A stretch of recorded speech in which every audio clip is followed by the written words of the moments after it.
পুলিশের 4টি বিশেষ ইউনিটের কেউ একাধারে গুলি করছে, আবার কেউ আন্দোলনকারীদের পিছু হটাতে মারছে টিয়ার শেল ও সাউন্ড গ্রেনেড। বিপরীতে আন্দোলনকারীদের বেশ কয়েকজন গুলিবিদ্ধ হয়ে মাটিতে লুটিয়ে পড়লেও থামছে না পুলিশের গুলি।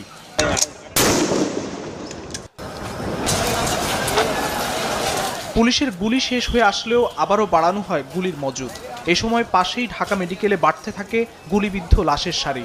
মানুষের লাশ ফেলে ঘাতক পুলিশ সদস্যরা নানা বাজে মন্তব্য করতে থাকেন। একই সময় রাজধানীর যাত্রাবাড়ির পরিস্থিতি আরও ভয়াবহ। ছাত্রদের মার্চ টু ঢাকামুখী লাখো জনতাকে ঠেকাতে পুলিশ কয়েকশো সদস্য ও সাজোয়া যান নিয়ে হঠাৎ করে হামলে পড়ে গুলি বর্ষণ করতে থাকে। নিরস্ত্র আন্দোলনকারীদের উপর কয়েক হাজার রাউন্ড গুলি করে মুহূর্তে কেড়ে নেয় প্রায় অর্ধশত মানুষের প্রাণ। যেন যাত্রাবাড়িতে চলছে পাশবিক হত্যাযজ্ঞ। মুহূর্তেই সড়কে ছড়িয়ে